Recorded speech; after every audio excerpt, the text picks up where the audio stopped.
ओम नमो भगवते वासुदेवाय। ओम नमो भगवते वासुदेवाय। ओम नमो भगवते वासुदेवाय।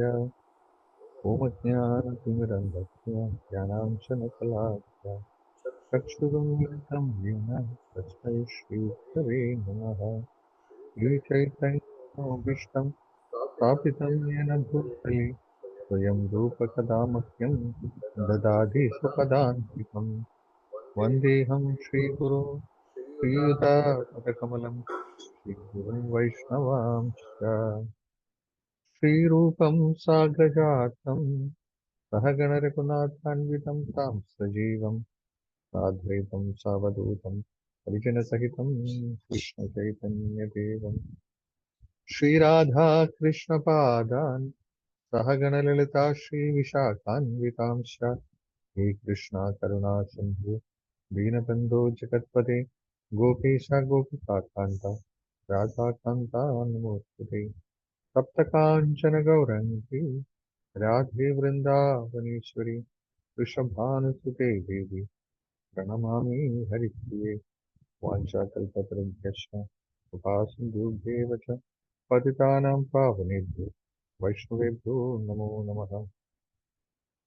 जय श्री कृष्ण चैतन्य प्रभु नित्यानंद श्री अद्वैत गदाधर श्रीवासादि गौर भक्त वृंद। हरे कृष्णा कृष्णा कृष्णा कृष्णा कृष्ण हरे हरे हरे हरे हरे राम हरे राम राम राम राम राम हरे हरे हरे। हरे. അപ്പോ ഈ നാലാമത്തെ സെഷനിലേക്ക് വീണ്ടും ഒരിക്കൽ കൂടി എല്ലാവർക്കും സ്വാഗതം. അപ്പോൾ നമ്മൾ കഴിഞ്ഞ ആഴ്ച നമ്മൾ ഭഗവാനെ പറ്റി സംസാരിച്ചു. ചില ചോദ്യങ്ങളും വന്നു അല്ലെ. ഭഗവാൻ കൃഷ്ണൻ എന്താണ് പരമദിവ്യത്വം പുരുഷൻ അല്ലെങ്കിൽ ഭഗവാനാണെന്നുള്ളത് ഒന്ന് എങ്ങനെ നമ്മൾ പ്രൂവ് ചെയ്യാൻ പറ്റുമെന്ന് ചോദിച്ചു അല്ലെ. പ്രഭുവല്ലേ ചോദിച്ചു, പ്രദീപ് പ്രഭുവല്ലേ ചോദിച്ചോ?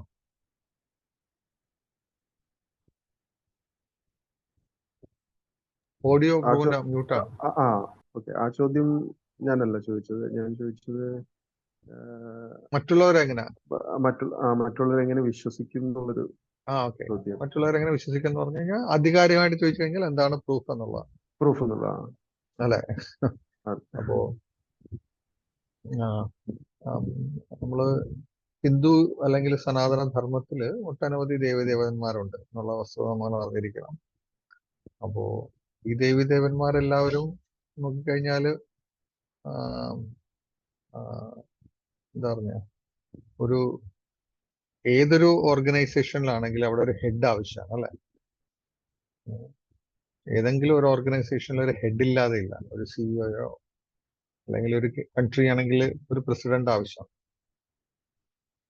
അപ്പോ രണ്ട് പ്രസിഡന്റ് ഉണ്ടെന്ന് പറഞ്ഞു കഴിഞ്ഞാൽ പിന്നെ പ്രസിഡന്റിന്റെ പവർ തന്നെ പോയി. അല്ലെങ്കിൽ എല്ലാവരും പ്രസിഡന്റ് ആണെന്ന് പറഞ്ഞു കഴിഞ്ഞാൽ തീർന്നു, ആരും ഒന്നും അല്ല എന്നുള്ള രീതിയിലാണ്. So somebody should be there. So ആ വ്യക്തിയാണ് നമ്മൾ പറയുന്നത് ഭഗവാൻ.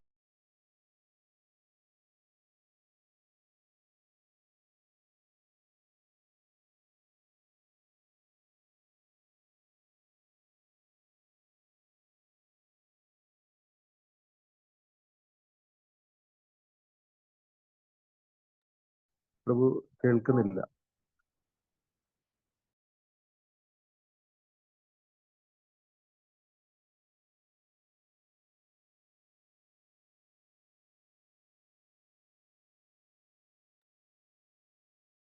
ഓഡിബിൾ അല്ല പ്രഭു.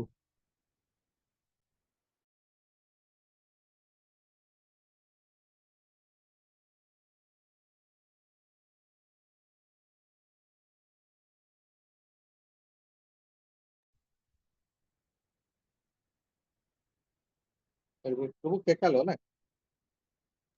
ഇപ്പൊ കേൾക്കാം.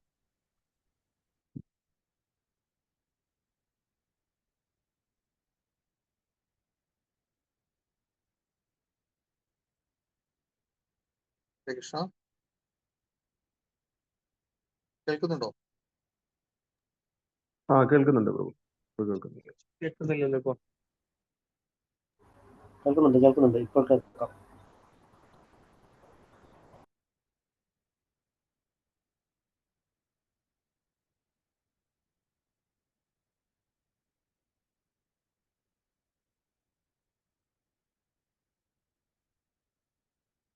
പക്ഷെ നിങ്ങൾക്ക് കേൾക്കാലോ അല്ലെ?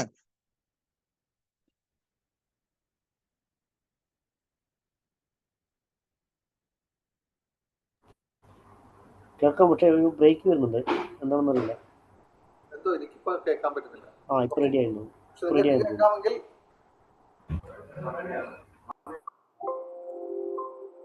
എനിക്കും കേൾക്കാം പ്രഭു. കേൾക്കാം അല്ലെ? ഓഡിയോ കുഴപ്പമില്ലല്ലോ? ക്ലിയർ ആണ്. അപ്പോ അപ്പോ ഏതെങ്കിലും ഒരു സ്ഥലത്ത് ഒരു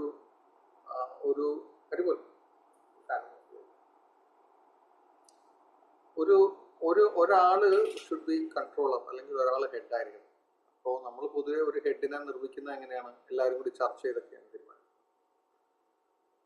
അപ്പോൾ ഭഗവാൻ ആരാണെന്ന് വെച്ച് കഴിഞ്ഞാൽ ഫസ്റ്റ് നമ്മൾ ഭഗവാന്റെ ഒരു ഡെഫിനിഷൻ അറിയണം. ആരാണോ എല്ലാം ഉത്ഭവിക്കുന്നത്, ആരിൽ നിന്നാണോ ആ വ്യക്തിയാണ് ഭഗവാൻ.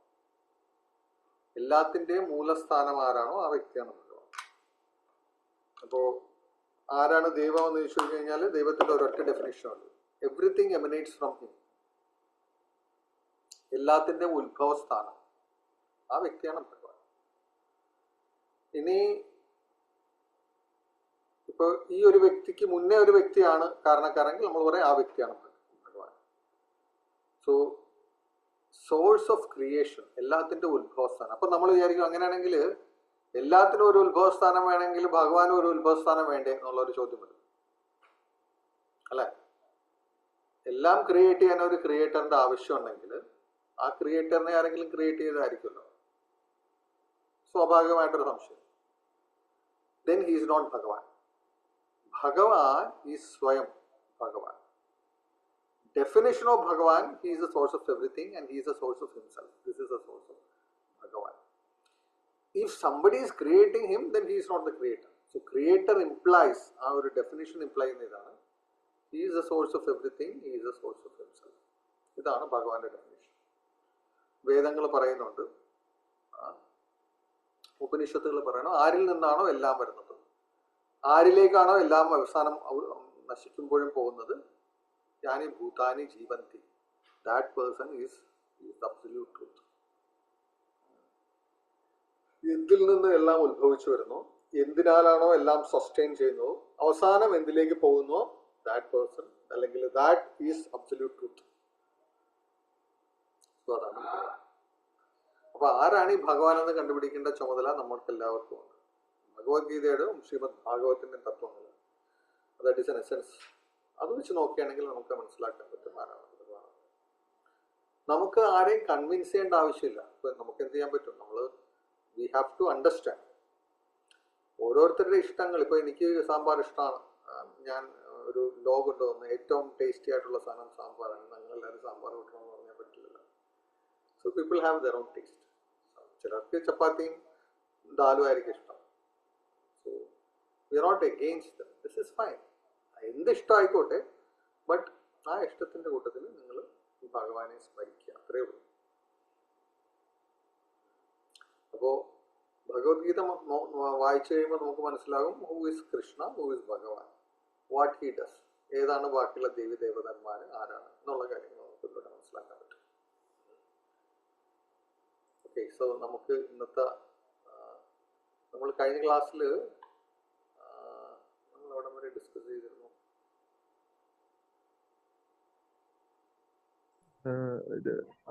അക്കോർഡിംഗ് ടു ഒരാളുടെ കർമ്മം അനുസരിച്ചിട്ട് പലതരത്തിലുള്ള ശരീരങ്ങൾ എടുക്കുന്നു.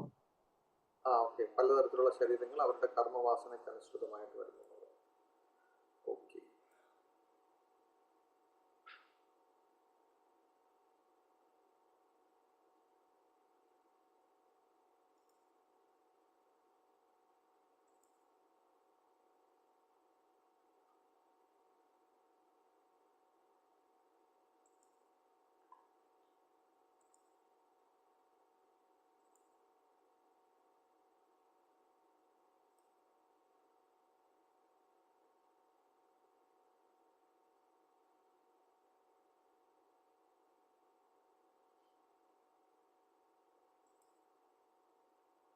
ഇന്ന് നമുക്ക് എങ്ങനെയാണ് നമ്മൾ ജ്ഞാനം നേടുന്നത് എന്ന് നമുക്കൊന്ന് കാണാം. എന്താണ് ജ്ഞാനം? അപ്പോ ഒരു മെഷീൻ നിർമ്മിച്ചു കഴിഞ്ഞാൽ ആ മെഷീനിന്റെ പറ്റിയുള്ള പ്രവർത്തനങ്ങൾ മനസ്സിലാക്കുന്നത് നമുക്ക് ആരിൽ നിന്നാണ്? ഒരാളൊരു മെഷീൻ നിർമ്മിച്ചു, ആ മെഷീന്റെ പ്രവർത്തനങ്ങൾ നമ്മൾ മനസ്സിലാക്കുന്നത് നമുക്ക് ഏറ്റവും എളുപ്പമായിട്ട് ആ വ്യക്തി പറഞ്ഞിട്ടുണ്ടാവും. ആ വ്യക്തി പറയും, ഓക്കെ, ഇതിനാണ് ഞാൻ, എൻ്റെ പർപ്പസ് ഇതാണ്. ഓക്കെ, മിക്സിയുടെ പർപ്പസ് ഇതാണ്. എങ്ങനെ മിക്സിയിൽ നമ്മൾ ആദ്യം വെള്ളം ഒഴിക്കണം, പിന്നെ കുറച്ച് സാധനങ്ങൾ ഇടണം, പിന്നെ എന്ന കാര്യങ്ങൾ നിങ്ങൾ ചെയ്യരുത്, കല്ലെടുത്തിടരുത്, അല്ലെങ്കിൽ ഹാർഡായിട്ടുള്ള പൊടിയാൻ ബുദ്ധിമുട്ടുള്ള സാധനങ്ങൾ ഇടുകയാണെങ്കിൽ എൻ്റെ ബ്ലേഡ് ചീത്തയായി പോകും. അപ്പോൾ ഏതൊരു മെഷീനറീസിനും ഒരു യൂസർ മാനുവൽ ഉണ്ടാവും. ഓക്കെ, എങ്ങനെ യൂസ് ചെയ്യണം, ഏതെല്ലാം രീതിയിൽ യൂസ് ചെയ്യണം, ഏതെല്ലാം രീതിയിൽ യൂസ് ചെയ്യാൻ പാടില്ല എന്നുള്ളത്. അതേപോലെ തന്നെ ഈ ഭൗതിക പ്രപഞ്ചവും അത് സൃഷ്ടിച്ചിരിക്കുന്നതാണ്. ഈ ഭൗതിക പ്രപഞ്ചവും സൃഷ്ടിച്ചിരിക്കുന്നത്. അപ്പോൾ ആ സൃഷ്ടിച്ചിരിക്കുന്നതിൽ ഓരോ വ്യക്തിയും അല്ലെങ്കിൽ ഓരോ ജീവിയും എങ്ങനെയാണ് അതിൽ, ഫോർ എക്സാമ്പിൾ മനുഷ്യനാണെങ്കിൽ മനുഷ്യൻ എന്തെല്ലാം ചെയ്യണമെന്നുള്ളത് അത് നമ്മളുടെ മാനുവലിൽ പറഞ്ഞിട്ടുണ്ട്. അപ്പോൾ സൃഷ്ടാവ് ആരാണെന്ന് വെച്ച് കഴിഞ്ഞാൽ, സൃഷ്ടാവ് നമ്മൾ അറിയുന്ന പോലെ ഭഗവാനാണ്. അപ്പോൾ ഭഗവാൻ ഏതേശാംശകലാകും കൃഷ്ണസ്തു ഭഗവാൻ സ്വയം ഇന്ദ്രാരി വ്യാകുലം ലോകം ഹൃദയന്തി യുക്കെ എന്നാണ് ശിവൻ ഭാഗവതം പറയുന്നത്. അപ്പൊ ഈ ഒരു സത്യം നമുക്ക് സ്കൂളിൽ നമുക്ക് ഇൻഫർമേഷൻ കിട്ടത്തില്ല. ഈ സത്യങ്ങൾ നമ്മൾ മനസ്സിലാക്കണമെങ്കിൽ നമുക്ക് ഒരു ഗുരുവിന്റെ അടുക്കൽ പോയിട്ട് മാത്രമേ ഈ സത്യം മനസ്സിലാക്കാൻ പറ്റൂ. അപ്പൊ ഗുരുവിന് വായിൽ തോന്നുന്നത് പറയാനും പാടില്ല. അദ്ദേഹം എന്തിനെ പറ്റിയായിരിക്കണം? ശാസ്ത്രം കണ്ടാവണമെന്നാണ് പറയുന്നത്. ശാസ്ത്രത്തിൽ എന്താണ് പറഞ്ഞിരിക്കുന്നത് അത് നമുക്ക് അക്സെപ്റ്റ് ചെയ്യും. അതുപോലെ തന്നെ ഒരു ആധികാരികമായിട്ടുള്ള ഗുരുവിന്റെ കീഴിൽ നിന്ന് മനസ്സിലാക്കണം. ഓൾമോസ്റ്റ് നമ്മൾ ഇവിടെയാണ് ഇങ്ങനെ ഈ 2-3 ഇത് നമ്മൾ കണ്ടിരുന്നു. ശരീരത്തിന് എന്തെല്ലാം മാറ്റങ്ങൾ സംഭവിക്കുന്നു, ഈ പ്രപഞ്ചത്തിലുള്ള എല്ലാ ജീവജാലങ്ങൾക്കും ഈ 6 കാര്യങ്ങൾ എപ്പോഴും ഈ മാറ്റങ്ങൾ ഉണ്ടായിട്ടുണ്ട്. ജന്മം ഉണ്ടാവും, വളർച്ച ഉണ്ടാവും, പിന്നെ അതിനെ പരിപാലനം, പിന്നെ ബൈ പ്രോഡക്ട്സ്, അതിൻ്റെ വിത്തുകൾ അല്ലെങ്കിൽ ഉണ്ടാവും, പിന്നെ പതുക്കെ അതിൻ്റെ വളർച്ച മുരടിച്ചിട്ട് അത് ഫൈനലി അത് മരണത്തിൽ കലാശിക്കും. അപ്പൊ ഇത് മനുഷ്യ ശരീരത്തിനെ നോക്കിക്കഴിഞ്ഞാൽ നമുക്കറിയാൻ പറ്റും ഒരു ബിഗിനിങ് ഉണ്ട്. ഈ ഒരു പ്രക്രിയ എല്ലാവർക്കും. ഇപ്പോ നമുക്ക് നമ്മളുടെ ഭൗതികമായിട്ട് എത്രത്തോളം നമ്മൾ പുരോഗമിച്ചു കഴിഞ്ഞാലും ഈ ഭൗതിക പുരോഗതിയിലൂടെ ഏറ്റവും വലിയ ചേഞ്ചസ് നമുക്ക് വരുത്താൻ പറ്റണമെങ്കിൽ നമുക്ക് ഇതിലേതെങ്കിലും ഒന്നിനെ ഇല്ലാതാക്കലാണ്. ജന്മം, മൃത്യു, ജര, വ്യാധി, ഇതിലേതെങ്കിലും നമുക്കൊന്ന് ഇല്ലാതാക്കാൻ പറ്റുകയാണെങ്കിൽ ദെൻ ഇതാണ് അഡ്വാൻസ്മെന്റ്, സയന്റിഫിക് അഡ്വാൻസ്മെന്റ്. ഇതല്ലാത്തുള്ള അഡ്വാൻസ്മെന്റ് ഒന്നും യഥാർത്ഥത്തിൽ അഡ്വാൻസ്മെന്റ് അല്ല. കാരണം ഈ ജന്മം, മൃത്യു, ജരാവ്യാധിനെ ഇല്ലാതാക്കാൻ പറ്റുകയാണെങ്കിൽ then that is advancement in technology. പക്ഷേ ഇപ്പൊ നമ്മളെ സംബന്ധിച്ചിടത്തോളം നമ്മൾ ഇങ്ങനെയുള്ള ജ്ഞാനങ്ങൾ നമ്മൾ ഗ്രഹിക്കുന്നത്, നമ്മൾ പറയാം ഇതൊക്കെ എനിക്ക് വിശ്വാസം വരണമെങ്കിൽ എന്ത് ചെയ്യണം? ഞാൻ കാണണം, അല്ലെ? നേരിൽ കണ്ടാൽ ഞാൻ വിശ്വസിക്കാമെന്നാണ്. ഫോർ എക്സാമ്പിൾ, നമ്മൾ ചെറിയൊരു കാര്യം നമ്മൾ നോക്കിക്കഴിഞ്ഞാൽ, നമ്മൾ ചന്ദ്രനെ കണ്ടു കഴിഞ്ഞു കഴിഞ്ഞാൽ ചന്ദ്രൻ ചില സമയത്ത് പൂർണ്ണമാണ്, ചില സമയത്ത് ചന്ദ്രൻ കലയായിട്ട് തീരാറുണ്ട്. യഥാർത്ഥത്തില് ചന്ദ്രൻ എപ്പോഴും പൂർണ്ണനാണ്, അല്ലെ? ആ കലയായിട്ട് നമ്മൾ കാണുന്നത് നമ്മൾ ഏത് സ്ഥലത്തു നിന്നും അതിനെ ദർശിക്കുന്നു അതുകൊണ്ടാണ്. നമ്മളുടെ പൊസിഷൻ അനുസരിച്ചിട്ടാണ് അതിനെ കാണുന്നത്. അപ്പോ നമ്മൾ പറയും ഇന്ന് പൗർണിമയാണ്, ഇന്ന് അമാവാസിയാണെന്ന് പറയുന്നത്. നമ്മൾ കാണാത്തപ്പോൾ നമ്മൾ പറയും ഇത് ഇന്ന് അമാവാസിയാണ് ചന്ദ്രൻ.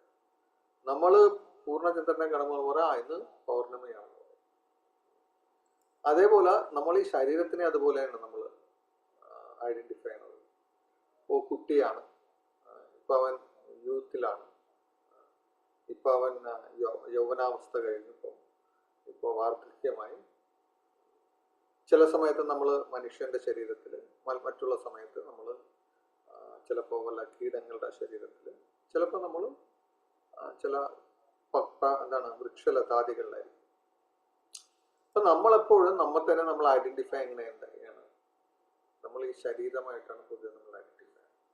പക്ഷെ ഒരു വസ്തുത നമ്മൾ മനസ്സിലാക്കേണ്ടത്, ശരീരം നമ്മൾ മാറുന്നേ ഉള്ളൂ. യഥാർത്ഥത്തിൽ ആര് മാറുന്നില്ല? ശരീരത്തിനുള്ളിൽ ഇരിക്കുന്ന ദേഹി മാറുന്നില്ല. ശരീരം എന്ന് പറഞ്ഞത് ഒരു കോട്ട് പോലെയാണ്.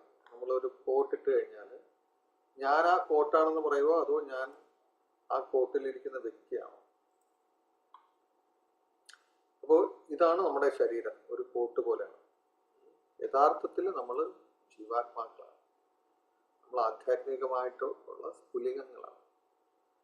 നമുക്ക് ഏത് ശരീരത്തെ സ്വീകരിക്കാനും പറ്റും. ചിലപ്പോൾ നമ്മൾ മനുഷ്യനായിട്ട് ജനിക്കും, ചിലപ്പോൾ നമ്മൾ മൃഗങ്ങളായിട്ട് എല്ലാം ജനിക്കും. പക്ഷെ മനുഷ്യജന്മം കിട്ടുക എന്നുള്ളത് അത് ഒരു സ്പെഷ്യൽ ആയിട്ടാണ് ബ്രഹ്മവൈവർത്ത പുരാണം പറയുന്നത്. നമ്മൾ കഴിഞ്ഞ പ്രാവശ്യം ഇത് പറഞ്ഞിരുന്നു. 84 ലക്ഷം ജീവജാലങ്ങളിലൂടെ പരിണമിച്ചിട്ടാണ് നമ്മൾ ഒരു മനുഷ്യജന്മം കിട്ടുന്നത്. അപ്പോ അത് വിഷ്ണു പുരാണത്തിൽ പറയണതാണ്. ജലജാ നവലക്ഷാണി സ്ഥാവര ലക്ഷവിംശതി കൃമയോ രുദ്രസംഖ്യായ പക്ഷിണാം ദശലക്ഷണാം ത്രിംശല്ലക്ഷാണി പശവ ചതുർലക്ഷാണി മാനവ. അപ്പോൾ പല ജീവജാലങ്ങളുണ്ട് ഇത്ര പ്രപഞ്ചത്തിൽ. 84 ലക്ഷം ജീവി സമൂഹങ്ങളാണുള്ളതെന്നാണ് പറയുന്നത്. അതിൽ 9 ലക്ഷം. അപ്പോൾ നിങ്ങൾ പൊതുവെ നിങ്ങളിപ്പോൾ ചോദിക്കും, ഓക്കെ ഇതിന്റെ ജീവജാലങ്ങൾ എന്ന് പറഞ്ഞു കഴിഞ്ഞാൽ അതിന്റെ ഇംഗ്ലീഷ് ട്രാൻസ്ലേഷൻ എന്ന് പറയുമ്പോൾ അത് സ്പീഷീസ് എന്ന് പറയും. ബട്ട് ഈ സ്പീഷീസിന്റെ ടാക്സോണമി നമ്മൾ പഠിച്ച പോലെയല്ല കേട്ടോ. ഇപ്പൊ നമ്മൾ പഠിച്ച രീതിയിലാണെങ്കിൽ നമ്മൾ ഒരു ഒരു പർട്ടിക്കുലർ ടാക്സോണമിക്കൽ ക്ലാസിഫിക്കേഷൻ ഉണ്ടാവും. ഇപ്പോൾ ഒരു ഗ്രൂപ്പ് ഓഫ് സാധനങ്ങൾ ഒരുമിച്ചിരുത്തി ചിലപ്പോൾ സിംഹം, പിന്നെ അതേപോലെ പുലി, ഇതിനെല്ലാം നമുക്കൊരു വിഭാഗത്തിൽപ്പെടുത്താം. അങ്ങനത്തെയുള്ള ഒരു ക്ലാസിഫിക്കേഷൻ അല്ല. വേദങ്ങളുടെ ക്ലാസിഫിക്കേഷൻ അവബോധത്തിനെ നോക്കിയിട്ടാണ്. ഏത് തരത്തിലുള്ള അവബോധമാണ് ഒരു വ്യക്തിക്കുള്ളത്, ആ വ്യക്തിയുടെ അവബോധത്തിനനുസരിച്ചാണ് വേദങ്ങളുടെ ഈ ക്ലാസിഫിക്കേഷൻ. അല്ലാതെ ഫിസിക്കൽ ബീയിങ് അല്ല. അതുകൊണ്ട് ജീവജാലങ്ങളെ നോക്കുമ്പോൾ ജീവജാലങ്ങളെ ആക്ച്വലി ഈ ശ്ലോകം പറയുന്നത് അനുസരിച്ചാണെങ്കിൽ ജലജ നവലക്ഷാണി അത് നമ്മൾ നോക്കുകയാണെങ്കിൽ പല തരത്തിലുള്ള മനുഷ്യരെ നമുക്ക് കാണാവുന്ന അറൗണ്ട് 4 ലക്ഷം തരത്തിലുള്ള വ്യക്തികളുണ്ട്. അങ്ങനെ തരത്തിലുള്ള അവബോധം. മൃഗങ്ങളുടെ നമ്മൾ ക്ലാസിഫിക്കേഷൻ നടത്തിയിരിക്കണം. 30 ലക്ഷം മൃഗങ്ങളുടെ അവബോധങ്ങളുണ്ട്. അതേപോലെ 10 ലക്ഷം നമ്മുടെ പക്ഷികൾ, ഇൻസെക്ട്സ് അറൗണ്ട് 11 lakhs ആണ് പറയുന്നത്. 20 lakhs ആണ് അത്രേ നമ്മുടെ പ്രപഞ്ചത്തിലുള്ള വൈവിധ്യങ്ങൾ. പ്ലാന്റ്സ് എന്ന് പറയുന്നത് അറൗണ്ട് 900,000 അക്വാറ്റിക് അവബോധമുണ്ട്. അപ്പൊ അങ്ങനെയാണ് ക്ലാസിഫിക്കേഷൻ. അപ്പോൾ ബയോളജിസ്റ്റ് പറയുന്നതിന് വ്യത്യാസമായിട്ട് നമ്മൾ അവബോധം എന്ന് പറയുന്നത് നമ്മൾ ക്ലാസിഫിക്കേഷൻ അവബോധത്തിന്റെ ബേസിസിലാണ്. പല അവബോധത്തിലുള്ള വ്യക്തികളെ നമുക്ക് കാണാൻ പറ്റും. പല തരത്തിലുള്ള അവബോധങ്ങളുണ്ട്. പക്ഷെ ഒരു ഹയർ ലെവൽ എന്ന് പറഞ്ഞു കഴിഞ്ഞാൽ അവൻ സെൽഫ്ലെസ്നെസ് കാണിക്കണം, സെൽഫിഷ്നെസ് അല്ല. ചിലപ്പോൾ ആൾക്കാർ അവരുടെ ഫാമിലിനെ സ്നേഹിച്ചു തുടങ്ങും. ഫാമിലിയോട് സ്നേഹം ഉണ്ടാവും, ഫാമിലി മെമ്പേഴ്സിനോട് എല്ലാവരുടെ സ്നേഹം ഉണ്ടാവും. ചില ആൾക്കാർ പറയും എൻ്റെ ഫാമിലി മാത്രമല്ല, ഞാൻ എൻ്റെ ഈ സമൂഹത്തിനെയും എൻ്റെ ഈ സംസ്ഥാനത്തിനെയും അല്ലെങ്കിൽ ഞാൻ എൻ്റെ രാജ്യത്തിനെയും സ്നേഹിക്കുന്നു, അല്ലെങ്കിൽ എനിക്ക് രാജ്യം മാത്രമേ, ഞാൻ ലോകത്തിലെ എല്ലാ വ്യക്തികളെയും സ്നേഹിക്കുന്നു. പക്ഷേ ഇതുകൊണ്ടൊന്നും അയാൾക്ക് സാറ്റിസ്ഫാക്ഷൻ കിട്ടില്ല. ഈ പ്രപഞ്ചത്തിലുള്ള എല്ലാത്തിനെയും അയാൾ സ്നേഹിച്ചു കഴിഞ്ഞു കഴിഞ്ഞാലും അയാൾക്ക് പൂർണ്ണമായിട്ട് സംതൃപ്തി കിട്ടില്ല. അത്ര എന്തുകൊണ്ടാന്ന് വെച്ച് കഴിഞ്ഞാൽ ഇതിന്റെ എല്ലാത്തിന്റെയും മൂലമായിട്ടുള്ളൊരു സോഴ്സ് ഉണ്ട്. അദ്ദേഹത്തിനെ കൂടി സ്നേഹിക്കാൻ തുടങ്ങിക്കഴിഞ്ഞാൽ നമുക്ക് യഥാർത്ഥത്തിൽ നമ്മുടെ ഈ സ്നേഹിക്കാനുള്ള ഈ ത്വര പരിപൂർണമാകത്തുള്ളത്. അപ്പോഴാണ് നമുക്ക് ഹൃദയത്തിന് യഥാർത്ഥമായിട്ടുള്ള സന്തോഷം ലഭിക്കുക. അപ്പോൾ പല രീതിയിൽ ആൾക്കാർ ഭഗവാനെ മനസ്സിലാക്കാൻ ശ്രമിക്കും. പക്ഷേ നമ്മൾ നോക്കിക്കഴിഞ്ഞാൽ നമുക്ക് ഭഗവാനെ ഏറ്റവും എളുപ്പമായിട്ട് ഭഗവാന്റെ അടുക്കിലേക്ക് എത്തുക എന്ന് പറഞ്ഞു കഴിഞ്ഞാൽ ഭഗവാന്റെ നാമങ്ങൾ വഴിയാണ്. നമ്മൾ ഹരേ കൃഷ്ണ കൃഷ്ണ കൃഷ്ണ ഹരേ ഹരേ ഹരേ രാമ രാമ രാമ ഹരേ. ഈ നാമങ്ങളിലൂടെ നമുക്ക് ഭഗവാനെ നമുക്ക് കാണുന്നത് പോലെ തന്നെ നമുക്ക് ഭഗവാനുമായിട്ട് നേരിട്ട് ബന്ധപ്പെടാനുള്ള ഒരു മാർഗമാണ് അത്രയും ഭഗവാന്റെ നാമങ്ങൾ. അപ്പോ ഭൗതികമായിട്ട് നമ്മൾ നോക്കുകയാണെങ്കിൽ ഈ ജീവജാലങ്ങൾ അത് ഗുണങ്ങളെ അടിസ്ഥാനപ്പെടുത്തിയാണ് ഈ ഇവിടുത്തെ നമ്മുടെ ഈ മനുഷ്യ സമൂഹത്തിലല്ല ഈ മൊത്തം ജീവജാലങ്ങളെ നോക്കുന്നത് ഗുണങ്ങളാണ് അത്ര. അപ്പൊ ഗുണങ്ങളെ ആസ്പദമാക്കി നമുക്ക് ജീവജാലങ്ങളെ തരംതിരിക്കാം. ഏതൊക്കെയാണ് ഗുണങ്ങൾ? സാത്വികമായിട്ടുള്ള ഗുണങ്ങളുള്ള ജീവജാലങ്ങളുണ്ട്, രാജസികമായിട്ടുള്ള പ്രവർത്തനങ്ങൾ കാണിക്കുന്ന ജീവജാലങ്ങളുണ്ട്, താമസികമായിട്ടുള്ള തരത്തിലുള്ള ജീവജാലങ്ങളുണ്ട്. അപ്പോൾ ഓരോ കർമ്മങ്ങളനുസരിച്ചിട്ട് അവർക്ക് പല രൂപങ്ങളും പല സൈസുകളിലും നമുക്ക് ജീവനെ കാണാൻ പറ്റും. അവബോധത്തിന് ഇപ്പൊ നമ്മൾ മൃഗങ്ങളെ തന്നെ നോക്കിക്കഴിഞ്ഞാൽ അറിയാൻ പറ്റും. മൃഗങ്ങള് അവര് ചിലപ്പോൾ തമോ ഗുണികളായിരിക്കും, ചിലര് രജോ ഗുണികളായിരിക്കും. ഫോർ എക്സാമ്പിൾ നമ്മൾ പശുവിനെ നോക്കിക്കഴിഞ്ഞാൽ വളരെ ശാന്ത സ്വഭാവമാണ്. പശു ഒരു ദേഷ്യമോ ഒന്നും കാണിക്കുന്ന ഒരു മൃഗമാണ്, വളരെ ശാന്തമായിട്ടുള്ള. ശാന്ത സ്വഭാവത്തിന് നമ്മൾ പറയും സാത്വികമായിട്ടുള്ള സ്വഭാവം മനസ്സിലാക്കാൻ പറ്റും.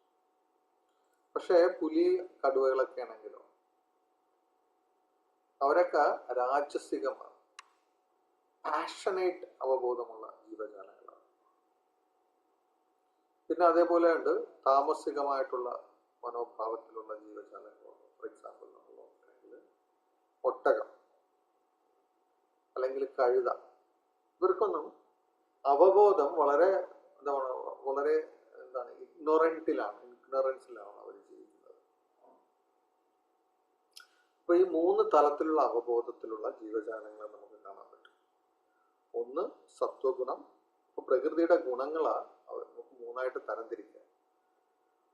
ഒന്ന് സത്വഗുണം, എപ്പോഴും പ്രകൃതിയിലുള്ള എല്ലാ ജീവജാലങ്ങളെയും ഈ സത്വഗുണം എപ്പോഴും ടച്ച് ചെയ്തിരിക്കും. രജോ ഗുണവും അതുപോലെ തമോ ഗുണം. ഗുണമെന്ന വാക്കിന്റെ യഥാർത്ഥമായിട്ടുള്ള അർത്ഥം എന്ന് പറഞ്ഞു കഴിഞ്ഞാൽ റോപ്പ് അഥവാ കയറെന്ന്.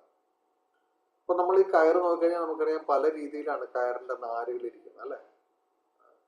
ഒരു കയറിനെ നമ്മളിങ്ങനെ വിച്ഛേദിച്ച് നോക്കുകയാണെങ്കിൽ നമുക്ക് അതിൽ അനേകം നാരുകൾ ഇരിക്കുന്നതാണ്. ഇതേപോലെ ഈ ഗുണങ്ങളും പല രീതിയിലാണ് മനുഷ്യനെ നമ്മൾ വൈൻഡപ്പ് ചെയ്തിരിക്കുന്നത്. അപ്പോ ഏത് വയറാണ് നമ്മൾ ചിലപ്പോൾ ഒരു കയറിൽ തന്നെ പല നാരുകൾ കാണുന്ന പോലെ ഒരു ഗുണത്തിൽ തന്നെ പല സബ് ഗുണങ്ങൾ ഇതിന്റെ പല കോമ്പിനേഷൻസ് ഉണ്ട്. ഈ ഗുണത്താലാണ് ജീവാത്മാവിനെ ഭൗതിക പ്രകൃതി വലിഞ്ഞ് മുറുക്കിയിരിക്കുന്നത്. നമ്മള് വളരെയധികം കഷ്ടപ്പാടുകളൊക്കെ നമുക്ക് മനസ്സിലാക്കുവാൻ നമ്മൾ മുന്നോട്ട് പോകാനുള്ള കാരണം ഇത്തരത്തിലുള്ള അവബോധം, ഈ ഗുണങ്ങൾ നമ്മളെ വലിഞ്ഞു മുറുക്കിയിരിക്കണം. അത് രാത്രി മുതൽ വൈകിട്ട് വരെയുള്ള ഒരു കഠിനാധ്വാനം കൊണ്ട് നമുക്ക് അവസാനം കിട്ടുന്നത് ബന്ധനം അഥവാ അല്ലെങ്കിൽ ഭയം അല്ലെങ്കിൽ മൃത്യു. അപ്പോൾ നമ്മുടെ ലക്ഷ്യം എന്ന് പറഞ്ഞു കഴിഞ്ഞാൽ ആൾക്കാർ ഇതിൽ നിന്നൊക്കെ ആൾക്കാരെ ഉയർത്തണം. പവർഗത്തിൽ നിന്ന്, പവർഗം എന്ന് പറഞ്ഞു കഴിഞ്ഞാൽ നമ്മൾ എന്താണ് ഇതാണ് പവർഗങ്ങൾ.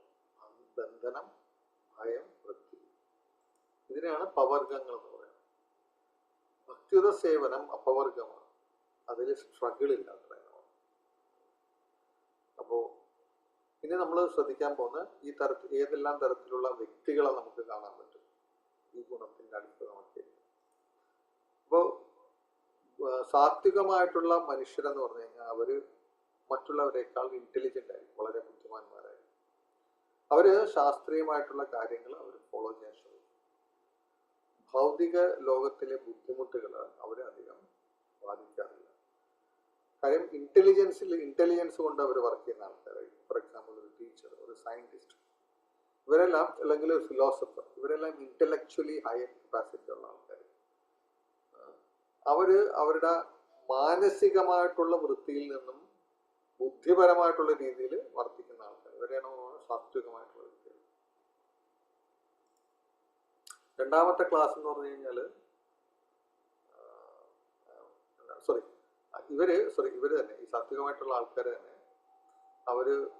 അവർക്ക് ഉന്നമനത്തെ പറ്റി ആഗ്രഹിക്കുന്നു, എപ്പോഴും സന്തോഷം ആഗ്രഹിക്കുന്നു. അവര് ചെയ്യുന്ന കാര്യങ്ങളിൽ പാപങ്ങൾ കുറച്ചേ ചെയ്യാറുള്ളൂ. അങ്ങനെയുള്ളൊരു കൺസെപ്റ്റ്. അപ്പോൾ എക്സാമ്പിളാണ് നമ്മൾ പറഞ്ഞത്, ഒരു സയന്റിസ്റ്റ്, ഒരു ഫിലോസഫർ, ഒരു കവി അല്ലെങ്കിൽ ഒരു ബ്രാഹ്മണൻ. അപ്പോൾ സന്തോഷമാണ് അവരുടെ ലക്ഷ്യം. എങ്ങനെയാണ് നമുക്ക് വളരെ പീസ്ഫുള്ളായിട്ട് സന്തോഷിക്കാം? അപ്പോൾ ആ ഒരു ഭാവത്തിലാണ് അയാൾ വർക്ക് ചെയ്യുന്നത്. ഇനി ചില വ്യക്തികളുണ്ട് രാജസികമായിട്ടുള്ള സ്വഭാവമുള്ള വ്യക്തികൾ. രാജസികമായിട്ടുള്ള സ്വഭാവം എന്ന് പറഞ്ഞു കഴിഞ്ഞാൽ അവർ ഭയങ്കര അറ്റാച്ച്ഡ് ആയിരിക്കും. ഭാര്യയാണെങ്കിലും ഭർത്താവാണെങ്കിലും അല്ലെങ്കിൽ പുരുഷനും സ്ത്രീയും അവർ ഭയങ്കര ടു മച്ച് അട്രാക്ഷൻ ബിറ്റ്വീൻ. എപ്പോഴും അവർ ഭൗതിക ആസ്വാദനത്തിനാണ് മുൻതൂക്കം നൽകുന്നത്. മറ്റേ ആൾ ഇന്റലിജൻസ് കൊണ്ട് വർക്ക് ചെയ്യും, അയാൾക്ക് ഇന്റലിജന്റ് ആണ് ആഗ്രഹം. ഇവിടെ ഇവര് കൂടുതലും ഭൗതിക ആസ്വാദനത്തിനാണ് മുൻതൂക്കം കൊടുക്കുന്നത്. അവർക്ക് വേണ്ടത് പ്രസ്റ്റീജ്, സ്റ്റാറ്റസ് അങ്ങനെയുള്ള സാധനങ്ങളാണ്. അപ്പൊ അതിനുവേണ്ടി അവരെങ്ങനെ വേണമെങ്കിലും കഷ്ടപ്പെടാൻ അവർ തയ്യാറാണ്. പക്ഷെ അവർ കാണിക്കുന്ന ഒരു എന്താണ് ധാർമ്മികത അവരുടെ കാര്യങ്ങൾ നേടാൻ വേണ്ടിയുള്ള ഒരു മാർഗമാണ്. അപ്പൊ ഇന്ന് ഈ പ്രപഞ്ചം മുഴുവനും ഏറ്റവും കൂടുതൽ ലീഡ് ചെയ്തിരിക്കുന്നത് എങ്ങനെയുള്ള വ്യക്തികളാണ്? അവർ കൂടുതലും രാജസികമായിട്ടുള്ള വ്യക്തികളാണ്. പണ്ട് കാലത്തുള്ള വ്യക്തികൾ അവര് സാത്വികമായിരുന്നു. എക്സ്റ്റേണൽ ബ്യൂട്ടിയാണ് അവർക്ക് താല്പര്യം. പിന്നെ സമയം അവര് കണ്ടിന്യൂസ്ലി അവർ 24 മണിക്കൂറും വർക്ക് ചെയ്യാൻ അവർ തയ്യാറാണ്. എന്നാൽ ഇതിൽ നിന്ന് വ്യത്യസ്തനാണ് നമ്മൾ ഈ താമസികമായ ഗുണത്തിൽ വർത്തിക്കുന്നത്. അയാൾ വളരെ ലേസിയാണ്. അയാൾ എപ്പോഴും വൃത്തിഹീനനായിരിക്കും. അവർക്ക് ആധ്യാത്മിക കാര്യത്തെ പറ്റി വലിയ ഇൻട്രസ്റ്റ് ഒന്നും ഉണ്ടാകില്ല. ഇനാക്റ്റീവ്, ഭയങ്കര ഡള്ളായിരിക്കും. കൂടുതൽ സമയം ഉറങ്ങാനും അല്ലെങ്കിൽ കൂടുതൽ സമയം ലഹരി വസ്തുക്കൾ യൂസ് ചെയ്യാനും. അപ്പോൾ ചെയ്യേണ്ട കാര്യങ്ങൾ എപ്പോഴും മാറ്റിവെക്കുന്ന പ്രകൃതി സ്വഭാവമുള്ളവരും. ഇതൊക്കെയാണ് ഈ തരത്തിലുള്ള വ്യക്തികളുടെ ആ സ്വഭാവ വിശേഷം. ഭഗവത്ഗീതയിൽ ഭഗവാൻ പറയുന്നുണ്ട്, ത്രൈഗുണ്യ വിഷയാവേദ നിസ്ത്രൈഗുണ്യോ ഭവാർജുന നിർദ്വന്ദ്വോ നിത്യസത്യസ്ഥോ നിർയോഗക്ഷേമയ ആത്മാവാണ്. കൃഷ്ണൻ പറയുന്നത് ജീവാത്മാക്കളുടെ ലക്ഷ്യം ഈ 3 ഗുണത്തിൽ ഇരിക്കലല്ല. ഈ 3 ഗുണത്തിനെയും പെടാതെ അതിനെ ട്രാൻസെൻഡ് ചെയ്യാൻ പറ്റുമോ മനുഷ്യർ? അവിടെ ഇരിക്കുമ്പോൾ മാത്രമേ നമ്മൾ നമ്മുടെ യഥാർത്ഥ അവസ്ഥയിൽ ഇരിക്കുകയുള്ളൂ. അതുകൊണ്ട് എല്ലാവരും ആ അവസ്ഥയെ പ്രാപിക്കാനാണ്. അപ്പോൾ പൊതുവെ നമുക്കൊരു ധാരണയിലാന്ന് വെച്ച് കഴിഞ്ഞാൽ, നമ്മൾ ഒരു തരത്തിൽ നമ്മൾ പ്രവർത്തിക്കുന്നത് നമ്മളുടെ ഇഷ്ടത്താലാണെന്നാണ് നമ്മുടെ വിചാരം. യഥാർത്ഥത്തിൽ നമ്മളുടെ തീരുമാനങ്ങൾ നമ്മളുടെ ഇഷ്ടപ്രകാരമല്ല. ഗുണങ്ങളുടെ പ്രഭാവമാണ് നമ്മളെ ആ രീതിയിൽ നമ്മൾ ആക്ട് ചെയ്യാൻ നമ്മളെ പ്രേരിപ്പിക്കുന്നത്. ഞാൻ സ്വതന്ത്രനല്ല, എന്നെ എപ്പോഴും ഗുണങ്ങൾ വരിഞ്ഞു മുറുക്കിയിരിക്കുന്നു എന്നുള്ളൊരു വസ്തുത നമ്മൾ അറിയണം. സാത്വികം, രജസികം, താമസികം. ഈ 3 ഗുണത്തിന്റെ പ്രവർത്തനത്തിലാണ് നമ്മൾ പല രീതിയിൽ നമ്മൾ ആക്ട് ചെയ്യുന്നത്, നമ്മൾ പ്രവർത്തിക്കുന്നത്. ഇവരുടെ പ്രവർത്തനം സാത്വികമായ, രജസികമായ. പ്യുവറായിട്ടല്ല, അതിന്റെ പല സ്ട്രാൻഡ്സ് ഉണ്ട്. ഇപ്പൊ നമ്മൾ വിചാരിക്കുന്നത് സാത്വികം ഒരു യെല്ലോ ഫൈബർ ആണെന്ന് വിചാരിക്കുക, രജസികം റെഡ് ഫൈബർ, താമസികം ബ്ലൂ. ഇത് നമ്മൾ മിക്സ് ചെയ്യാൻ നോക്കിയാൽ നമുക്ക് പല കോമ്പിനേഷൻസ് കിട്ടും. ഇതേപോലെയാണ് ഗുണങ്ങൾ നമ്മൾ കവർ ചെയ്തിരിക്കുന്നത്. അപ്പോൾ ഭഗവാൻ പറയുന്നത്, പ്രകൃതി ക്രിയമാണാനി ഗുണൈ കർമാണി സർവശഃ അഹങ്കാര വിമൂഢാത്മാ കർത്താത്മ. ഞാനാണ് ചെയ്യുന്നതെന്ന് ചിന്തിക്കുന്ന വ്യക്തി അവൻ എന്താണ്? അവൻ ആരാണ്? അവൻ അഹങ്കാര വിമൂഢാത്മ. അവൻ അഹങ്കാരത്തിലും വിമൂഢനുമായിട്ടാണ് അവർ അങ്ങനെ വിചാരിക്കുന്നത്. യഥാർത്ഥത്തില് നമ്മള് എന്താണ് കളിപ്പാവകളാണ്. ഈ ഭൗതിക പ്രകൃതിയുടെ കയ്യിലെ കളിപ്പാവകളാണ്. ഗുണത്തിന്റെ ആസ്പദമാക്കിയിട്ട് നമ്മൾ ഓരോ രീതിയിൽ പ്രവർത്തിക്കും. അപ്പൊ ഇതാണ് വാസ്തവികത എന്ന് പറയുന്നത്. അപ്പോ ഇപ്പോൾ തന്നെ നമ്മൾ പാപപങ്കിലമായിട്ടുള്ള ജീവിതം നമ്മൾ ഏർപ്പെടുന്ന വ്യക്തികൾ അവർ മോശപ്പെട്ട സ്ഥലങ്ങളിലേക്ക് യാത്രയാകും. പക്ഷെ എന്താണ്, കൂടുതൽ പുണ്യപ്രവർത്തികൾ ചെയ്തിരിക്കുന്ന വ്യക്തികൾക്ക് അവർക്ക് ഉന്നതമായിട്ടുള്ള സ്ഥലങ്ങൾ ലഭിക്കും. ഊർധ്വം ഗച്ഛന്തി സത്വസ്ഥ. അപ്പോ സത്വ ഗുണത്തിലിരിക്കുന്ന വ്യക്തികൾ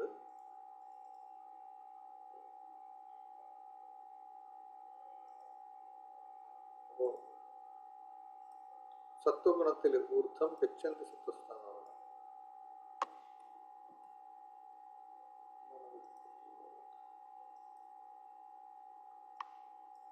സത്വഗുണത്തിലുള്ള വ്യക്തികൾ ഊർധ്വം ഗച്ഛന്തി, അവർ മുകളിലേക്ക് പോകും. മധ്യമേ തിഷ്ഠതി രാജസ.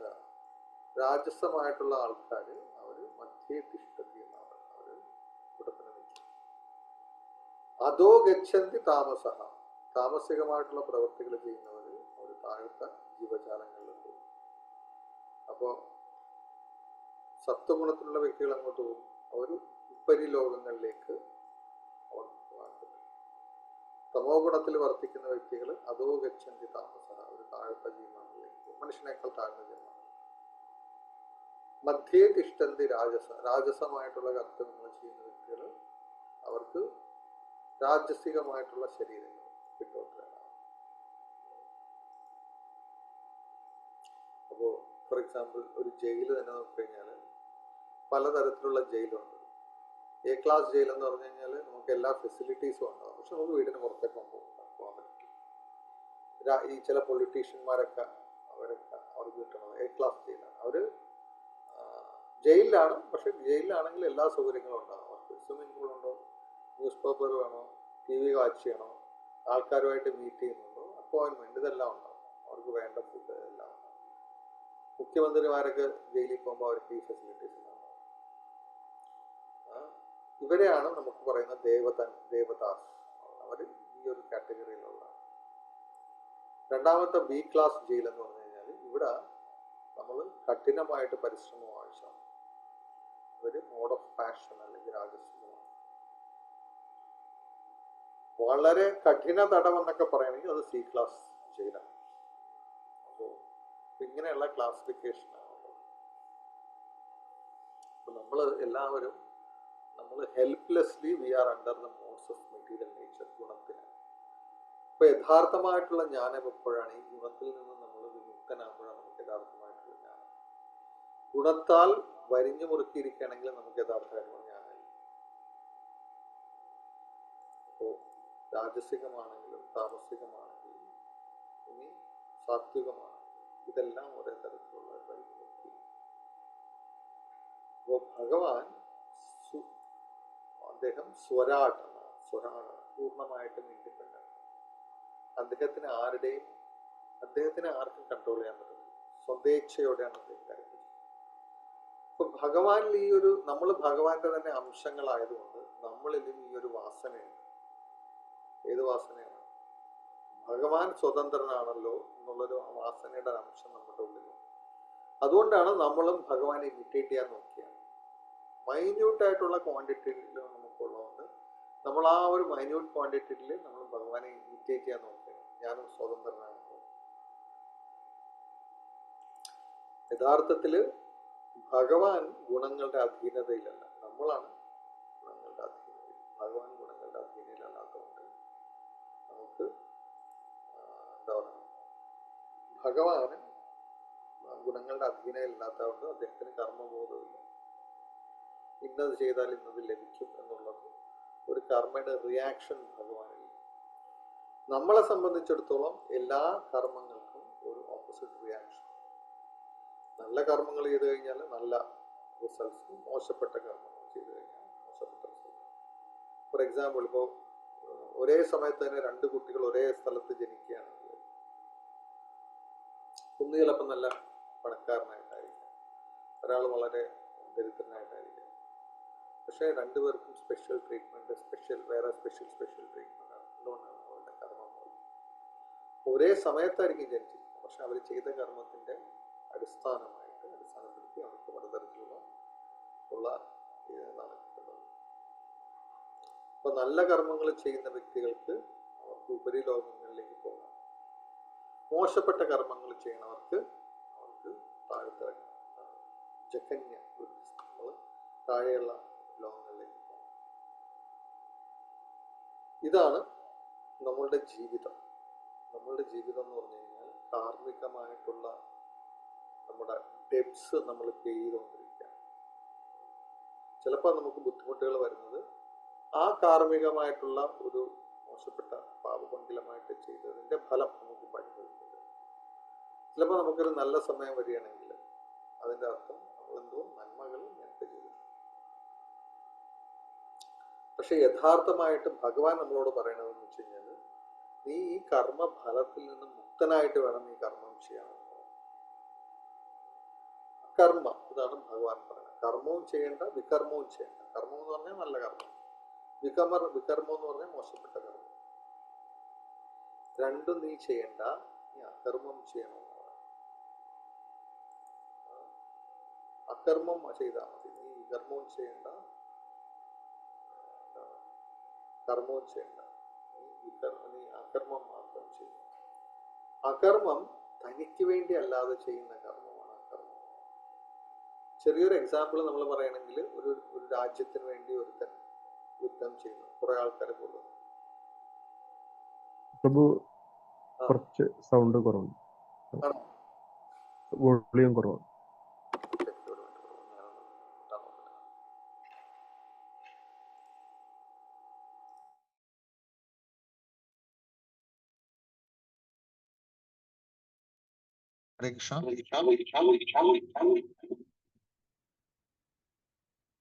ഓക്കെയാണോ? ആ, കുറച്ചുകൂടെ ക്ലിയർ ആണ്. സൗണ്ട് ക്ലിയർ ആണോ? ഓക്കെ, ഇപ്പൊ ശരിയായിട്ടുണ്ട്.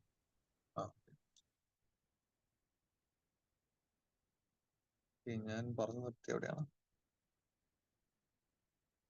ഇപ്പോ ഒരു വ്യക്തി അയാള് രാജ്യത്തിന് വേണ്ടി കുറെ വ്യക്തികളെ കൊന്നു എന്ന് പറഞ്ഞു കഴിഞ്ഞാല് നമുക്ക് ആ വ്യക്തിക്ക് നമ്മൾ ചിലപ്പോൾ മെഡൽ കൊടുക്കുമോ, 100 ആൾക്കാരെ കൊന്നു രാജ്യത്തിന് വേണ്ടി. പക്ഷെ അയാൾ അടുത്ത് വന്നിട്ട് അയൽക്കാരനുമായിട്ട് ഇടിയുണ്ടാക്കിയിട്ട് അയൽക്കാരനെ കുത്തിക്കൊന്നു കഴിഞ്ഞാൽ നമ്മൾ എന്ത് ചെയ്യും? അയാൾക്ക് പാരിതോഷികമല്ല, അയാൾക്ക് ജയിലില് വാസസ്ഥലാണ് കൊടുക്കുന്നത്. അപ്പോ ആദ്യത്തെ കേസിൽ അയാൾക്ക് ചിലപ്പോ വീരമെഡല് വല്ലതും കിട്ടും. രണ്ടാമത്തെ കേസിൽ ഒരേ കാര്യമായി ചെയ്യണം, കൊല്ലുക എന്നുള്ള പ്രവൃത്തിയിൽ അയാളെ രണ്ടായിട്ട് ട്രീറ്റ് ചെയ്യുന്നു. ഇതിൽ നിന്ന് നമുക്കൊരു മനസ്സിലാക്കാം ഏത് ഭാവത്തെയോട്, ഏത് മാനസികാവസ്ഥയോടെയാണ് ആ വ്യക്തി ചെയ്യുന്നത്, അല്ലെങ്കിൽ ആർക്ക് വേണ്ടിയാണോ ചെയ്യുന്നത്, അതനുസരിച്ചിട്ട് അയാൾക്കുള്ള റിവാർഡ്സും ചേഞ്ച് ആയി. ഇതേപോലെയാണ് അർജുനോടും പറയുന്നത്. അർജുനോട് പറയണത് നീ കൊല്ലുന്നത് ആർക്ക് വേണ്ടി ആയിരിക്കണം? നീ എന്റെ ഇംഗിതം പൂർത്തീകരിക്കാൻ വേണ്ടി. ഭഗവാൻ എന്തിനാണ് ഭൗതിക പ്രപഞ്ചത്തിലേക്ക് വന്നിരിക്കണം? യഥാ ധർമ്മസ്യ ഗ്ലാനിർഭവതി ഭാരത. എപ്പോഴെല്ലാം ധർമ്മത്തിന് ഗ്ലാനി സംഭവിക്കുന്നു ആ അധർമ്മത്തിനെ ഇല്ലാതാക്കുവാൻ ഭഗവാൻ വരും. അപ്പൊ അർജുനോട് ഭഗവാൻ പറയണ ഇപ്പൊ അധർമ്മികളായിട്ടുള്ള വ്യക്തികൾ ദുര്യോധനാദികളാണ്, അവരധർമ്മികളാണ്. അപ്പൊ അതുകൊണ്ട് അധർമ്മത്തിനെ ഇല്ലാതാക്കേണ്ട ക്ഷത്രിയമായ ധർമ്മം അത് എനിക്കുമുണ്ട്, നിനക്കുമുണ്ട്. അപ്പൊ ഞാൻ ആ ഒരു ഡ്യൂട്ടി നിന്നോട് ചെയ്യാൻ പറയുകയാണ്. അപ്പൊ അർജുനൻ വിചാരിക്കണോ അത് പറഞ്ഞു കഴിഞ്ഞാൽ ഞാൻ അതിന്റെ ഫലം എനിക്ക് കിട്ടില്ലേ? കൃഷ്ണൻ പറയില്ല, എനിക്ക് വേണ്ടി നീ ചെയ്തു കഴിഞ്ഞാൽ അതിൽ കർമ്മമില്ല, അത് അകർമ്മമായി. ആ സോൾജിയറിന്റെ എക്സാമ്പിൾ നമ്മൾ നോക്കിയതുപോലെ. അപ്പൊ നമ്മളും ചെയ്യേണ്ട എന്താണ്? നമ്മളും അകർമ്മമാണ് ചെയ്യേണ്ടത്. എന്താണ് അകർമ്മം ചെയ്യുന്നത്? നമ്മൾ ഭഗവാന് വേണ്ടിയാണ് നമ്മൾ ഓരോ കാര്യങ്ങളും ചെയ്യണം. കർമ്മം ചെയ്തു കഴിഞ്ഞാൽ കർമ്മത്തിന്റെ ഫലമുണ്ട്. അകർമ്മം ചെയ്തു കഴിഞ്ഞാൽ അതിന്റെ ഫലങ്ങള് ക്യാൻസലായി. അപ്പോ മറ്റുള്ളവർക്ക് നമുക്ക് ഇപ്പൊ ഫോർ എക്സാമ്പിൾ ഒരു എന്താണ്, ഭഗവാനെ നമ്മളുടെ രക്ഷിതാവായിട്ട് കണക്കാക്കി കഴിഞ്ഞു കഴിഞ്ഞാല് പിന്നെ ഭഗവാനും നമ്മളോട് അതേപോലെ പെരുമാറും. ഒരു അമ്മ ചിലപ്പോ ഒരു കുട്ടീനെ ചിലപ്പോ തല്ലിയെന്നിരിക്കും, ചിലപ്പോ കുട്ടീനെ എടുത്ത് ഓമനിച്ചെന്നിരിക്കും. തല്ലുമ്പോ ആ അമ്മയ്ക്ക് സ്നേഹമില്ലെന്നും താലോലിക്കുമ്പോ അമ്മയ്ക്ക് സ്നേഹമുണ്ടെന്നും പറയാൻ പറ്റുമോ? രണ്ടിടത്തും സ്നേഹമുണ്ട്. അല്ലെ? ചിലപ്പോ തെറ്റ് തിരുത്താനായിരിക്കും.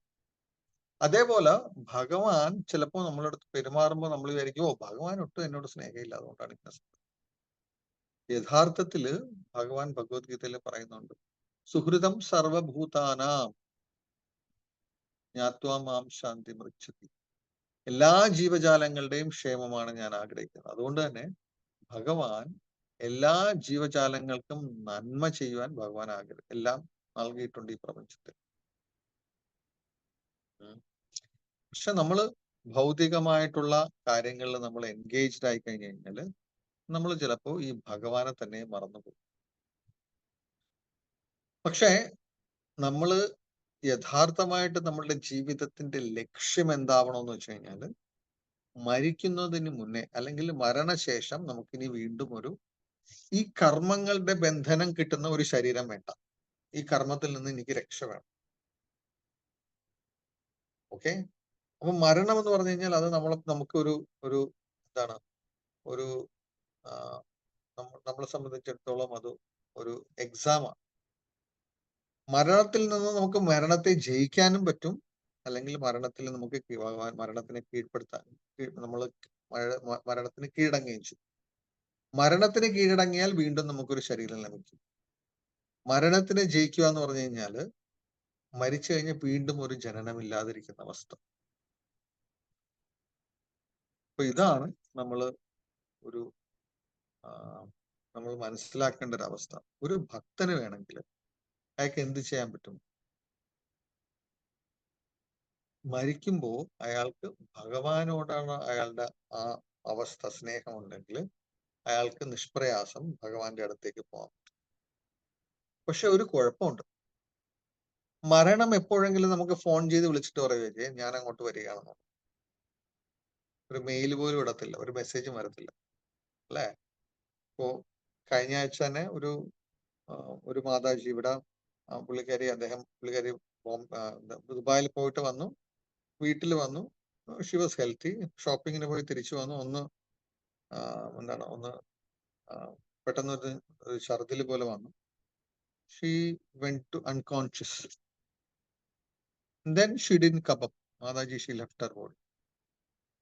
Death മുൻകൂട്ടി നമ്മളോട് പറയത്തില്ല, നിനക്ക് നിന്റെ സമയം എപ്പോഴാണ്. Without telling death.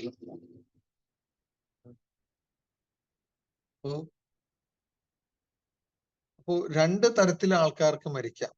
ഒന്ന് മരണത്തില് വശംവദനാകുക, അല്ലെങ്കിൽ മരണത്തെ കീഴടക്കുക. ഇപ്പൊ ജീവിതത്തിന്റെ ലക്ഷ്യം എന്ന് പറഞ്ഞു കഴിഞ്ഞാല് ഈ ഫൈനൽ എക്സാമിനേഷൻ പാസ്സാകലാണ്. എങ്ങനെയാണ് ഈ ഫൈനൽ എക്സാമിനേഷൻ പാസ്സാകേണ്ടത്? ഭഗവാൻ ഭഗവത്ഗീതയിൽ പറയണത്, അന്തകാലേച്ച മാമേവ സ്മരൻ മുക്ത്വാ കലേവരം. നിന്റെ ശരീരം ത്യജിക്കുമ്പോൾ യപ്രയാതി സമദ്ഭാവം, എന്നെയാണ് നീ ഓർമ്മിക്കുകയാണെങ്കിൽ നീ എന്നെ തന്നെ പ്രാപിക്കുന്നതാണ്. യാതി നാസ്ത്യത്ര സംശയ, ഒരു സംശയം വേണ്ട അർജുന. നീ അന്തകാലെ, മരണസമയത്ത് നീ എന്നെ മാത്രം, മാം എന്ന് പറഞ്ഞിട്ട് ഭഗവാൻ പറയണ്ടേ ഏവ എന്നുകൂടി പറയുന്നു. ഈ സംസ്കൃതത്തിൽ ഏവ ഒരു വളരെ സ്പെഷ്യൽ സാധനം. ഏവ മീൻസ് ഒള്ളി എന്നാണ് ഇംഗ്ലീഷിൽ പറയണത്. എന്നെ മാത്രം നീ സ്മരിക്കുകയാണെങ്കിൽ. പക്ഷെ ഞാൻ ഭഗവാനെ സ്മരിക്കുന്നുണ്ട്, ഞാൻ അപ്പുറത്തെ എന്റെ എല്ലാ റിലേറ്റീവ്സിനെയും സ്മരിക്കുന്നുണ്ട്, എന്റെ ഫ്രണ്ട്സിനെയും സ്മരിക്കുന്നുണ്ട്, കൂട്ടുകാരന്മാരെല്ലാം സ്മരിക്കുന്നുണ്ടെങ്കിൽ ഈ ഒരു കണ്ടീഷൻ മെറ്റാവില്ല. ഇപ്പൊ ഡെത്ത് അനൗൺസ്മെന്റ് ചെയ്യാതെ വരുന്നു. ഭഗവാൻ നമ്മളോട് ആവശ്യപ്പെടുന്നത് ഇത് ചെയ്തു കഴിഞ്ഞാൽ നിനക്ക് തിരുത്തു പുനർജന്മം വേണ്ട എന്നുള്ളത്. അങ്ങനെയാണെങ്കിൽ പ്രാക്ടീസ് ചെയ്യാതെ നമുക്ക് ഈ എക്സാം എഴുതാൻ പറ്റുമോ? മരണമാകുന്ന ഈ എക്സാം എഴുതാൻ പറ്റും? ഒന്നും പഠിക്കാതെ പോയിട്ട് എനിക്ക് എൻട്രൻസ് എക്സാം പാസ്സാവണം എന്നൊരാഗ്രഹം നടക്കും. ഇവിടെ തന്നെ കുട്ടികൾ JEE പ്രിപ്പയർ ചെയ്യാനായിട്ട് ഇപ്പൊ 8ാം ക്ലാസ് മുതൽ പ്രിപ്പറേഷൻ സ്റ്റാർട്ട് ചെയ്യണം. 8th, 9th, 10th, 11th, 12th exam എഴുതുന്ന 12th അവര് പ്രിപ്പറേഷൻ സ്റ്റാർട്ട് ചെയ്യുന്നത് 8ാം ക്ലാസ് മുതൽ അവർ സ്റ്റാർട്ട് ചെയ്യണം. എന്നിട്ടാണ് അവർ ക്രാക്ക് ചെയ്യാൻ നോക്കുന്നത്. പക്ഷെ നമ്മൾ വിചാരിക്കണം, ഓക്കെ മരണത്തിന് തൊട്ട് മുന്നേ ഞാൻ എന്ത് ചെയ്യും, ഞാനങ്ങ് ഭഗവാൻ അങ്ങോട്ട് വിളിച്ചു കളയും. പക്ഷേ അത് ഒന്നും പഠിക്കാതെ എക്സാമിൽ ഫസ്റ്റ് ആവുന്നത് പോലെ ആയിരിക്കും. അതിനെന്താ വേണ്ടത്? അഭ്യാസം വേണം. What is it called? Practice. അഭ്യാസയോഗയുക്തേന ചേതസാ നാന്യഗാമിന പരമം പുരുഷം ദിവ്യം യാതി പാർത്ഥാനുചിന്തയൻ. കോൺസ്റ്റന്റ്ലി നമുക്ക് പ്രാക്ടീസ് ഉണ്ടെങ്കിലേ നമുക്ക് ഈ മരണസമയത്തും ഭഗവാനെ പറ്റി നമുക്ക് ചിന്തിക്കാൻ പറ്റത്തുള്ളൂ. അപ്പൊ ഭക്തിയുത സേവനമാവുന്ന പ്രോസസ് എന്താണ്? നമ്മള് ഓരോ കാര്യങ്ങളും നമ്മൾ ചെയ്യുമ്പോഴും നമ്മള് we are always connected to Krishna. ഭക്തി ഒരു ടൈം ടേബിൾ വെച്ചിട്ട് എനിക്ക് വെള്ളിയാഴ്ച മാത്രം അല്ലെങ്കിൽ ശനിയാഴ്ച മാത്രം അല്ലെങ്കിൽ വ്യാഴാഴ്ച മാത്രം ചെയ്യുന്ന ഒരു പ്രക്രിയല്ല. അപ്പൊ നമ്മൾ പല്ല് തേക്കണത് ഒരു പർട്ടിക്കുലർ സമയത്ത് നമ്മൾ എല്ലാ ദിവസവും ചെയ്യും, അല്ലെ? ഭക്തി is A full time process എന്നാ പറയുന്നത്. What ever activities we do it for Krishna. എന്താണോ നമ്മൾ ചെയ്യുന്നത്, ഏതെല്ലാം രീതിയിലാണോ നമ്മൾ കർമ്മങ്ങൾ അനുഷ്ഠിക്കുന്നത്, സർവം കൃഷ്ണാർപ്പണമസ്തു. അതാണ് നമ്മുടെ ലക്ഷ്യം. ഇപ്പൊ ജീവിതത്തില് പലതരത്തിലുള്ള ചുറ്റുപാടുകൾ നമുക്കുണ്ടാവും. അപ്പൊ ആ ചുറ്റുപാടുകളല്ലേ നമ്മൾ അതിജീവിക്കേണ്ടത്. ഏത് കർമ്മം നമ്മൾ ചെയ്യുമ്പോഴും നമ്മൾ വിചാരിക്കണം, ഭഗവാനെ ഇത് ഞാൻ അങ്ങേക്കായിട്ട് അർപ്പിക്കുന്നു. അപ്പോ അങ്ങനെ നമ്മൾ ചെയ്യുന്ന കർമ്മങ്ങളെല്ലാം ഭഗവാനായിട്ട് കൃഷ്ണാർപ്പണമസ്തു എന്നുള്ള ഭാവത്തിലാണ് നമ്മൾ ചെയ്യുന്നുണ്ടെങ്കിൽ ഈ കർമ്മങ്ങൾ ഇല്ലാതാവുകയും പുതിയ കർമ്മങ്ങൾ വരാതിരിക്കുകയും ചെയ്യും. അങ്ങനെയാണെങ്കിൽ this is our success. Finally നമുക്ക് ഭഗവാന്റെ സന്തോഷത്തിന് വേണ്ടി നമ്മൾ കർമ്മങ്ങൾ ചെയ്യുമ്പോൾ ഭഗവാൻ പറയുന്നുണ്ട്, ഇനി മരണസമയത്ത് ഇൻ കേസ് അവൻ എന്നെ ഓർമ്മിക്കാൻ പറ്റിയില്ലെങ്കിലും ഞാൻ ഫോഴ്സ് ചെയ്തിട്ട് അവന്റെ മനസ്സിലേക്ക് വരുമെന്നാണ്. ഒരിക്കലും ശ്രീപാദ രാമാനുചാര്യര് അദ്ദേഹം വരദഗോപാൽ വരദരാജ്, എവിടെയാണ് വരദരാജ് ക്ഷേത്രം? മൈസൂരിലല്ലേ? വരദരാജ പെരുമാളിന്റെ അടുത്ത് ചെന്നിട്ട് പോയിട്ടുണ്ടോ ആരെങ്കിലും വരദരാജ പെരുമാളിന്റെ അടുത്ത്? പോയിട്ടില്ല? ശ്രീരംഗത്ത് പോയിട്ടുണ്ടോ? ഇല്ല ഇല്ല, ശ്രീരംഗനാഥനെ കണ്ടിട്ടുണ്ടോ? ഓർമ്മയിലില്ല. വളരെ കുഞ്ഞായിരുന്നപ്പോൾ പോയിട്ടുണ്ട്, ഓർമ്മയില്ല. നമ്മൾ ഇത് കേട്ടില്ലേ? ശ്രീരംഗനാഥൻ ഭൂലോക, ഏതൊരു സിനിമ നടത്തിട്ടായിരുന്നല്ല, വൈകുണ്ഠപുര വാസനേ ശ്രീരംഗനാഥൻ. ബ്രഹ്മദേവൻ ആരാധിച്ചുകൊണ്ടിരുന്ന ശ്രീരംഗനാഥൻ ഭൂലോക വൈകുണ്ഠമാണ്. അദ്ദേഹം ബ്രഹ്മദേവന്റെ അടുത്ത് നിന്നാണ് ഇങ്ങോട്ട് വന്നത്, രംഗനാഥൻ. അപ്പോ ശ്രീപാദ രാമാനുചാര്യന് ആദ്യം വരദരാജ പെരുമാളിന്റെ അടുത്തായിരുന്നു ശ്രീപാദ രാമാനുചാര്യൻ.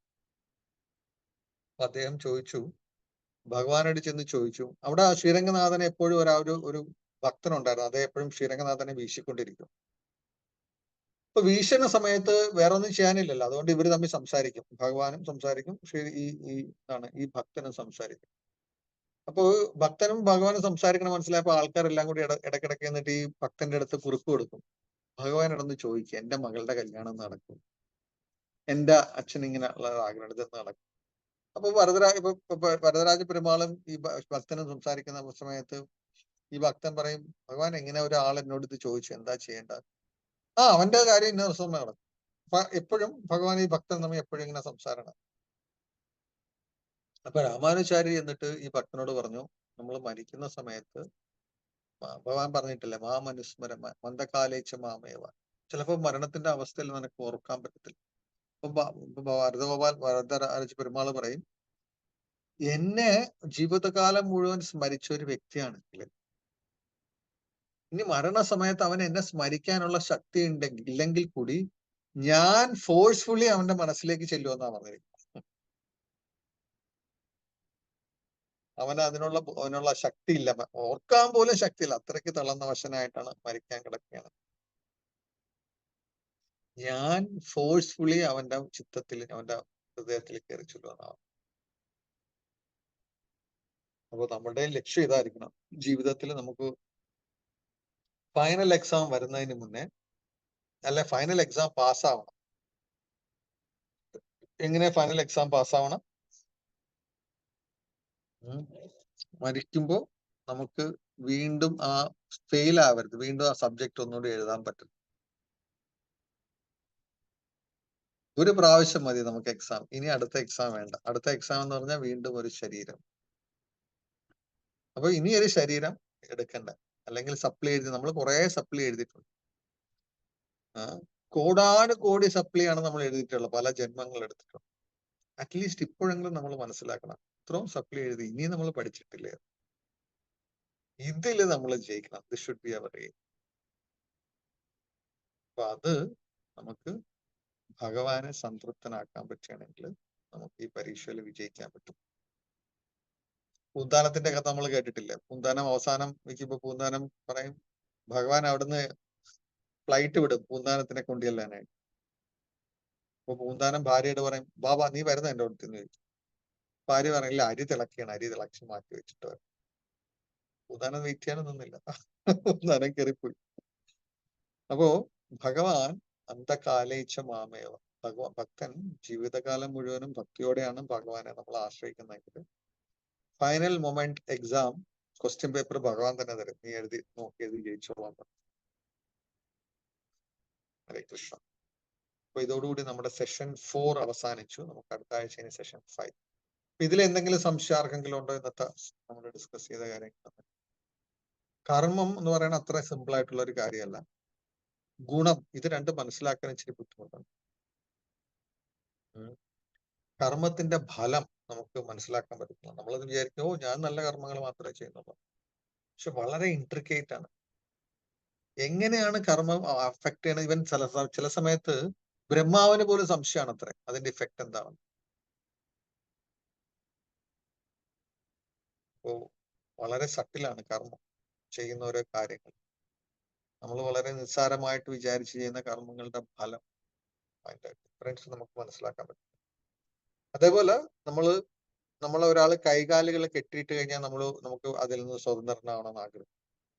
പക്ഷെ ഗുണത്താൽ നമ്മളെ കെട്ടിയിട്ട് കഴിഞ്ഞാൽ നമ്മൾ അതിനെപ്പറ്റി ഒന്നും ആലോചിക്കത്തില്ല. ഓ സ്വതന്ത്രനാ, കുഴപ്പമില്ല, എന്നെ ആരും കെട്ടിയിട്ടിരുന്നില്ല, ഞാൻ ഗുണത്തിന്റെ ഇതിലാണ് മനസ്സിലാക്കാൻ പറ്റും. ഇതിൽ നിന്നും നമ്മൾ രക്ഷ നേടണം, കർമ്മത്തിൽ നിന്നും ഗുണത്തിൽ. Hare Krishna. Thank you all. Hare Krishna. ആർക്ക് സംശയമൊന്നുമില്ലെങ്കിൽ ഞാൻ ഒരു ഡൗട്ട് ഉണ്ടായിരുന്നു. ഞാനിത് റെക്കോർഡ് ചെയ്തായിരുന്നു.